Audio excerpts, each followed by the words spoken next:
The brain fog kept me, I couldn't remember the names of the new students. They would come in week after week and I'd say, I know I've seen you before, but can you tell me your name again? It was embarrassing. I had to do this every single week.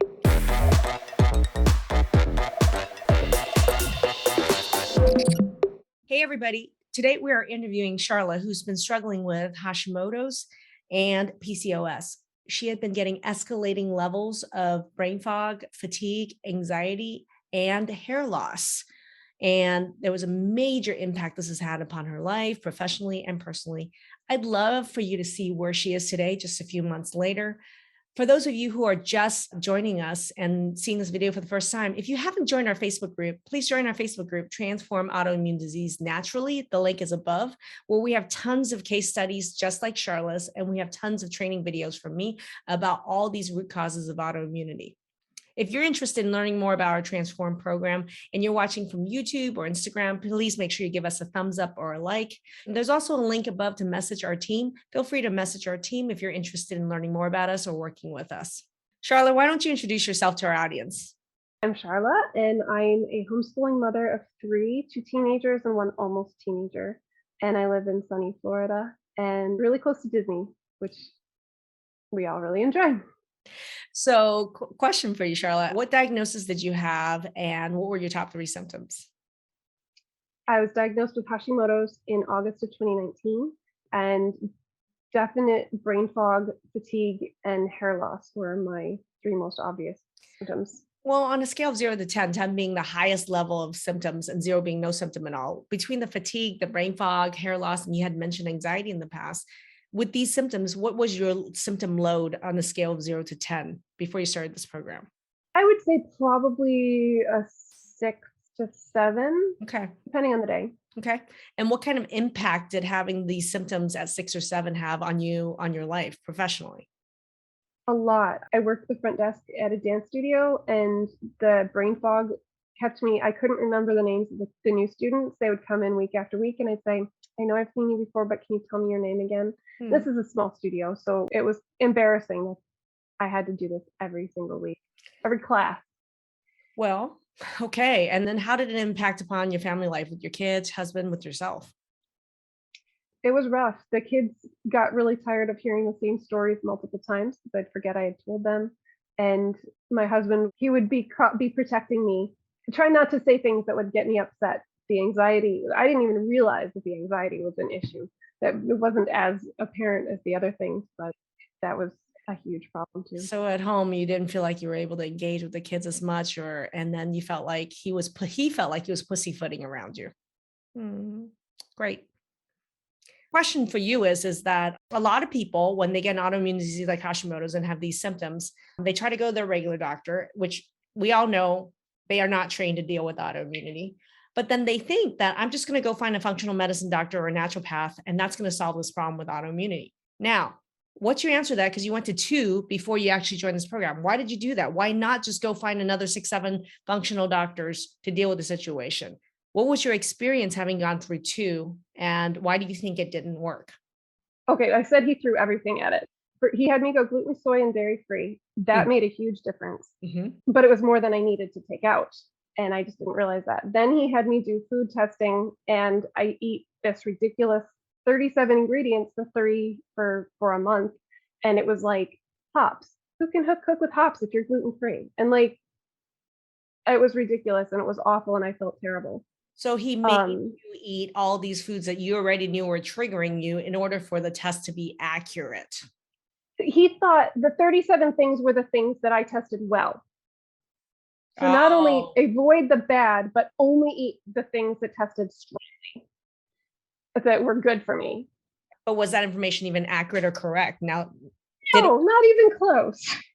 But that's the problem. That's what people think food mapping is. And that is completely the opposite of food mapping, which is what we do. That's food sensitivity testing, which in the hands of your naturopath, your functional medicine doctors, and people who don't specialize in autoimmunity, there's many bad tests, and there's a lot of doctors who have no clue what they're doing with these test results as well. So we'll talk about what that difference is, okay? Because you first joined my hormone masterclass. Mhm. And then in the process of that, you realize I need the whole program. What did you learn in my hormone masterclass, and what results did you get even when you just did my hormone masterclass, which is our hormone only program? Well, first thing I learned was that I have PCOS, which I had no idea about, and that was making all of my Hashimoto symptoms worse. But the biggest thing was learning about blood sugar balance and how incredibly important that was and how to start doing that.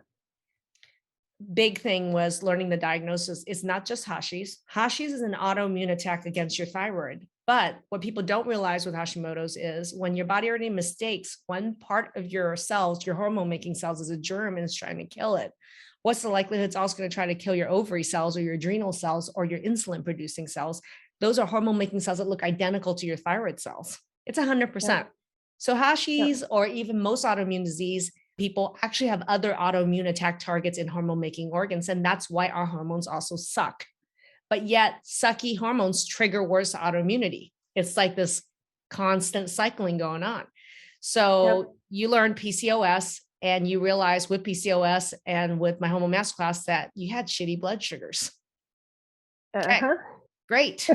So you implemented and you did things, but you made a decision to actually join the main program. Why, after doing the hormone only piece, did you just decide to join the main program? I felt like I had the keys to where I needed to go, but I needed more guidance in how to actually do it. I felt like the recipes and stuff were an incredible tool, but I couldn't do it on my own, and I needed more structure for myself. And that being said, you didn't get food mapping, right? And you had thought, a lot of Right. people think I did get food mapping. It told me I could only eat 37 foods that actually made me sicker, but you didn't. Right. So let's talk about it. Where are you at with these results first? Right now, people want to know, like, did this work, right? So you said that high level of fatigue, brain fog, anxiety, and hair loss. Where are those symptoms at now, just a couple months later? Fatigue is like at a 2. Occasionally I'll think, yeah, a nap might feel good, but nothing. It's not caffeine and a nap every day. Brain fog, you'd have to ask the kids, but I think it's a lot better. No, it is. It's much better. Anxiety is much, much better. That's something that I'm actually catching myself deciding to do things that used to scare me. Hair loss, where are you at? Hair loss, it's not just the normal amount of hair that a normal person loses. I think you actually had a before and after photo, and it was like startling. It's possible. I'm trying to remember if I posted one. I probably have. I recall seeing something on that. But anyway, let's talk about, you said that you are able to do something now that you used to be scared of doing. All right. So I want to know, what are you doing that scares you now? That used to scare you, now you're actually attempting to do? I have thought for years that it would be a lot of fun to learn the electric bass. And as a clarinet player in, the traditional band and orchestra, I'm like, yeah, I'm not one of those people. Last week I went out and bought myself a bass. Congratulations. I love that. And that's a direct result. I mean, for me, like, one of the things that happens when we get an autoimmune diagnosis, we go see conventional docs, don't get help. We go see functional docs, don't get help. One of the things that happens to most people is they lose confidence. Yep. And so, I mean, you're very different, Charla, than I saw a couple months ago. So let's talk about, what do you think were the biggest game changers in the program that was responsible for this huge turnaround? The mindset work was bigger than I realized when I was filling it out, when I started working on it. As the weeks went on and I'd start looking back at where I had been at the beginning of the week and the week before, it was huge and exciting. Well, I had a conversation with Rosanna, who's one of our advisors that talk to people on the phone every day, right? This is a really critical point, which was that for me, the mindset, the thought patterns that got you sick and kept you sick is not going to be the same thought patterns that's going to get you out of sick. Yep. Like, there is a totally different mindset to a wellness mindset, to a thriving mindset, to a healing mindset. But yet nobody in the medical system teaches you how to do that. I had somebody that said, oh, I'll do everything she tells me to do. And I said, the most success you get from this program isn't just by doing. Yes, there's going to be a ton you're going to do. But the most important thing that you're going to learn from this program is change your beingness to somebody who's actually going to kick ass, take names, and chew bubblegum on autoimmunity, right? And how you change your beingness has to do with learning the mindset skills to change the patterns of thinking so that you think differently, so you manifest a different outcome. You say mindset was really powerful. What's one thing that you can even think about right now as far as mindset shift that's different now that has yielded you different results? Boundaries. Ooh, tell me more. Actually, tell me more. Yeah, like going through and figuring out who I could really let in and see the deepest parts of what I'm struggling with, and who I needed to say, you know what, you're fine at a distance, but I'm not going to let you in anymore. And it's not like I had super unhealthy relationships, but I had some unhealthy boundaries with people that couldn't handle the change that I'm making and what that means for me. Like, people that would have judged food decisions or that kind of thing. And me to say, no, you don't need to be involved in this. This isn't about you. Why do you have to feel guilty about winning the fight of your life? Yeah, exactly. Like, this is the fight for your life. Why do you have to feel guilty about that or explain that to somebody else? Right. It's not a judgment on your choices. This is about taking care of me. It's my life. And it's data. Okay. So mindset was huge. What else? Well, you actually mentioned food mapping. Let's talk about what is the difference between food mapping, the results with that versus what you did with all the other doctors. What is the difference? Well, the difference, two of them. One of them was just how few things I needed to cut out and how to go about letting some of them back in after giving them time off. I think you were working more on reintroductions after your data, because here's the thing is most people come in really having tried a shit ton of elimination diet or food sensitivity testing that's BS and inaccurate. And then they come having very malnourished, poor digestion, malnourished, and yet they're still eating some of the things that's triggering the autoimmunity. So I'm curious, you said you were told you could eat 37 things after your testing with the other docs. What did you find out about your particular results from this program? How many things did you actually have to remove out of everything on the planet? How many things? 4. What were they? Whey, bananas, vanilla, and tomatoes. Okay, who would have guessed those things? Would you ever get those things without food mapping? Number 1. Number 2, were they the same as in the 37 foods of your previous food testing your doctors did? They told you could only eat 37 foods out of the entire planet. How accurate was that 37 things based on what you learned here? You only had to remove 5 items. Did these 5 actually even match the other 37? Were they in that group? No. I know for sure that dairy was eat as much as you want of it. And I'm trying to remember because I compared them. I think vanilla was fine. Tomatoes, I think, was questionable. And I think bananas was fine. So very little to no overlap. Yeah. Okay. But then let's talk. What is the accuracy of the 5 things you learned from food mapping in our process? Because we do the right test, number 1. Number 2, I also teach you what are false positives and false negatives. And number 3, it's not just about removing the food. You had to reintroduce a ton of food back for your own healthy nutrition. So you removed actually 5 foods. So really, you're actually reintroducing hundreds of foods back. Exactly. And not feeling guilty about those ones that I'm eating. Well, what were the results? What did you notice when you just removed these 5 things and you were able to reintroduce the other things? Results speaks volumes, right? Yep. What were your results with that? I'm feeling better and better and better.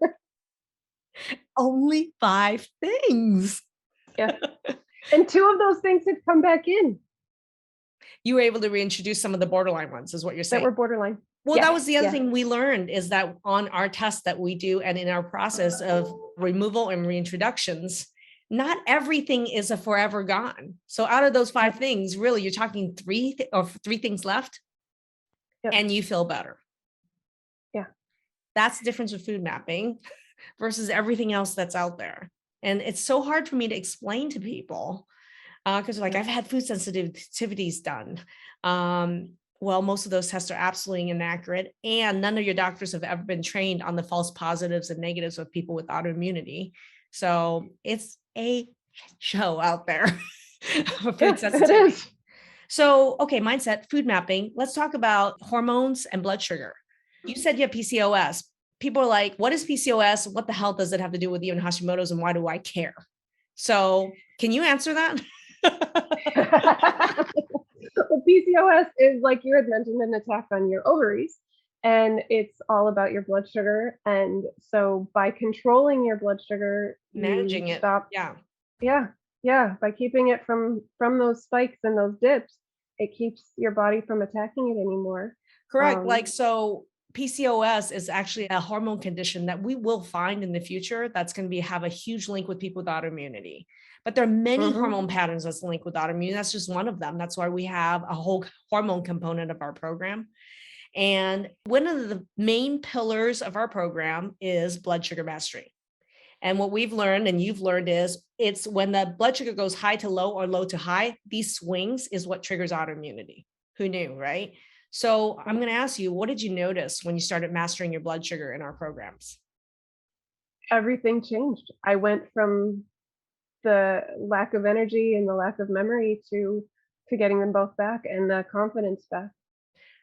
Fatigue and brain fog are two of the most common symptoms with blood sugar crappy. I mean, how quickly did you see the fatigue and brain fog or memory problems improve as you went through this program? Yeah, in just a couple of weeks, I was seeing a difference. Love that. All right. Yeah. How do you think this has impacted upon your family? Like, let's talk teenage kids. What has been the impact for them with you having gone through this program with these new results? Huge. It's amazing. My daughters are so happy to actually have somebody that can have a conversation with them and not go, wait a minute, have we already talked about this? My son he's excited because, I'm more involved in things again. My husband is thrilled. He actually told me today that for a while he would know that we needed to talk about something, but he would know that he couldn't bring it up because it would make me really anxious and I would just shut down. Oh. And he's realizing in these last few weeks, especially, he's seeing so much of a change that there's not stuff he needs to not hide from me, but keep from me to keep me from freaking out. Protecting you. Yes, exactly. By not stressing you out. He doesn't need to do that anymore. Yep. Authentic relationship reconnection is happening. Yeah. Yeah. He doesn't have to do the parenting thing on his own anymore. I'm back. Congratulations. Thank you. Woo, okay. All right. So let me ask this question. What was something surprising you learned about yourself in this program? I guess it's that I'm stronger than I thought I was. And that I can do what I need to do and have fun doing it. Have fun doing it. I like that piece. People think going through this program, because it's a big educational program, big mentorship program, and it's community-based, you're going through it with others. People have some preconceived notions about what this process is like. You mentioned have fun while doing it. How was this process like for you, going through these learning modules, weekly mentorship with troubleshooting with me live in a small group setting? How was working with other people in your pod, meeting weekly with your pod members in a community setting? How was this for you? If you were to encapsulate a sentence or two about this process for you. It was amazing. I guess because I was learning it with other people in the same week and could talk through stuff that we were going through now, but then I was also learning with people who were ahead of me or behind me in it and could go, oh, am I going to learn about that? And oh, I already learned that. This is so exciting. And it wasn't like I was expecting to be so bombarded with so much information that I couldn't sleep at night because my brain was trying to process it, but it was so well set up that I never felt overwhelmed. Yeah. I've done this a long time. Yeah, clearly. We've tested this with thousands and thousands of people over the years. This process works. Yeah. Okay, let's ask this. Why do you think you almost didn't join the program? I had spent so much money and so much time doing everything the previous doctors had told me to do. I had gone through weeks of chelation, and I had all the different diets that, the anti-candida diet that made me feel horribly sick and all these things. And it sunk so much money into supplements. And it's just like, I just don't want one more of those things that's going to stressful to do and not actually fix anything. That's why I fought it off in my head as long as I did. What do you have to say to that, Sharla, now? Because there's thousands of Sharlas out there listening to this interview right now, and they're in the same place as you were. They've spent so much time, so much money, have, done everything those other doctors told them to do and not gotten the results. and they're just scared of being disappointed, to be honest, again. Yeah. So what would you say to that, Charla, now that you've been through this It process is. and you're where you're at? Yeah, it is so worth it. Every step of the way, I felt incrementally better instead of not. And so everything I did would help. And so that was motivating me to keep going. For the first time ever, it was a weekly, oh, yeah, this is better. This is better. This is better. This makes sense. I understand this. I can explain this to my kids and why I'm changing. Yeah, it was 100% worth it. So what's something that you can do now effortlessly that 2 months ago you would have thought was impossible? Figure out a meal that actually balances my blood sugar. I mean, did that really feel impossible for you before? Because a lot of people do. I mean, really? First, with my hormone masterclass, I got good at figuring out how to get the fat and the protein. Right. But the fiber was like, I don't know how to add more fiber. I'm not getting enough fiber. I don't know how to add more fiber. And it was just like, I just don't even know. So it's spending the time in the group, reading recipes. And so now I can look at a recipe and go, that's too much carbs. Can we lessen that? Can we add some fiber, add some more fat to that? And my daughter is getting good at looking at cookie recipes and figuring out how to make them more balanced. I love that. Still make sweets. Hey, I had a question for you. How was it working with Allie, our functional nutritionist, week by week by week, and having tons of opportunities to meet with her? Was that process? How did it impact upon your ability to get confidence around food and now? Oh, it made all the difference in the world. I didn't ask her as many questions as I could have. I just listened and soaked it up. Just so much confidence in like, she could take the most ridiculous, what seemed like the most ridiculous food map results and come up with all these options for things people could eat. And you just go, oh, yeah, I can do that. So even after I got my results of no tomatoes, it's like, oh no, I can do this. Okay, yeah, they're in a lot of things, but it's not that hard. Well, the funny thing is, if you think about tomatoes, I thought about that too. It was like, I don't eat tomatoes actually throughout most fall and winter because they suck. Because they taste crappy. So like, I realized like when you even just think about tomatoes, you're like, I can actually go through a couple months without tomatoes. Not that big of a deal. There are many other options. So it's nice to have, I mean, for me, it's great to like, attitude, I think, is a big thing, because for you, like a lot of times when people find out there's one food they can't eat, tomatoes, they think it's the end of the world. Let's say for you was tomatoes. But the moment you actually get a pattern erupt in that, oh, this is going to do me, I can't deal with that. And then all these options come, you can quickly pivot. I think the time it takes to pivot is a difference. Oh, yeah, I can eat those 10 other things. Great. Boom, pivot, done. I think it helps with implementation, the amount of decreased speed, the decreased amount of time it takes to pivot and make changes when you're given a lot of options. Absolutely. And we've learned new things, like we now have teff in the house and amaranth and things that I had never even heard of, but the kids are like, oh, that's actually really good. We could have that again. Teff. Yeah. And teff is amazing. It is. Teff is amazing. And the company that actually, one of the main companies that make teff flour, their website is like encyclopedia of recipes. I forgot the name of the company, starts with the letter M. I might add that as a resource in the video later, but their website has so many, they have a teff pie crust, teff tortillas, teff cakes, teff the pasta. There's so many options with teff flour. And it's like, oh, I didn't even know what teff was. Yeah, exactly. I had never heard of it. All right. So one last question. What do you think was your favorite part about working with me in the program? Or what is something people don't know about what it's like to work with me that you'd like people to know about the program? I love that your combination of encouraging and kicking butt at the same time. Maybe I encourage by kicking butt. Yes. You're just like the perfect mom role of, yeah, you can do it. Get up and do it. It's awesome. I love that. One of my favorite quotes is from Yoda. Like one of my least favorite words is the word try. Yep. And the reason is Yoda says, I'm probably butchering this quote, but Yoda says, do or not do, there is no try. I'm like, are you doing it or are you not doing it? Because there's no such thing as trying. You're either doing it or you're not doing it. Yoda said so.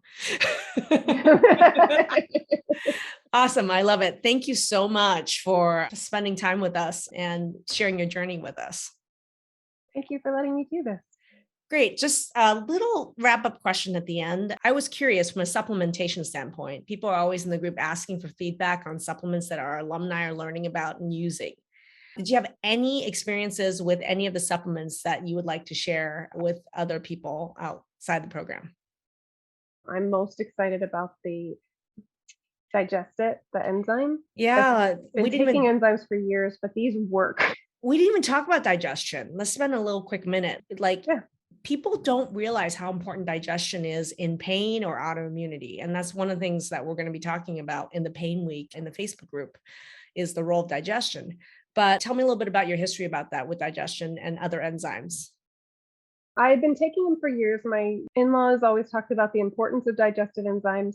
And so we were good about it. And I know that they helped, I didn't think I had bad digestion. I didn't have pain or anything or bloating. It was another of those hidden things. But then I switched over to Digestit when I started on my hormone masterclass. And I feel different when I eat. And I can't put words to it because I didn't feel bad, but I just feel like I can tell that it's working better than anything I'd been taking before. Charla, I really actually had to take a long time to formulate and figure out the right formulation for Digestit because in learning the modules how important digestion really is and how many different steps of digestion are problematic in those with autoimmunity and how it contributes to autoimmune disease. But the problem is a good digestive enzyme is what I call multiphasic. So it means that there are multiple phases of digestion it aids with, which means by definition, there's a shit ton of ingredients, which by definition, people with autoimmunity have a hard time tolerating a lot of ingredients because a lot of them have accentuated allergy issues. So I had to figure out what can I do to tackle every phase of this with the least number of ingredients specifically for people with autoimmune issues. And it took me a long time to figure that out. So we used to have a product that had 60 ingredients. And then we went to a product with 30 ingredients. And then we went to a formulation now of very few ingredients but it touches every single step. So we went from a tolerability where our first product had tolerability of less than 30%, meaning 60, 70% of us with autoimmunity said, I can't tolerate it because of allergies, right? Then we went to 50%. And now we're at a point where less than 1 in 50 can't tolerate Digestit because it is so hypoallergenic because of the few number of ingredients in it, yet is super effective as a combination. It took a long time to get there, right? So you said that you don't know what immediately felt better for you, but overall when you eat, overall digestion and gut feels better, or are there other things? Yeah, I just feel better if we go out and either pack a meal or eat out and I've forgotten to bring it and I actually take what I used to take. I just don't feel as good afterwards. Yeah. Okay. Awesome. Thanks, Sharla, for that amazing interview and for sharing your journey. It really interesting to me how much of a sense of loss of confidence we get when we get something as complex as an autoimmune disease. It really erodes you physically, but also mentally and emotionally, your sense of self and your sense of self-confidence. I found it really interesting that Charla went and saw several functional and integrative doctors, spent thousands and months working with them, implementing everything that they said. She also did food sensitivity testing, only to find out none of that worked. And that food sensitivity testing is not the same as what we do, which is food mapping. If you want to learn more about food mapping and how it is a game changer in the Transform program, why we are the only ones in the world doing this process called food mapping, you can message us in the link above, or you could comment in the comment section and say you want more information on food mapping, and then check your message requests on Facebook. And we would love to connect with you to teach you more about what food mapping really is. Thanks, everybody.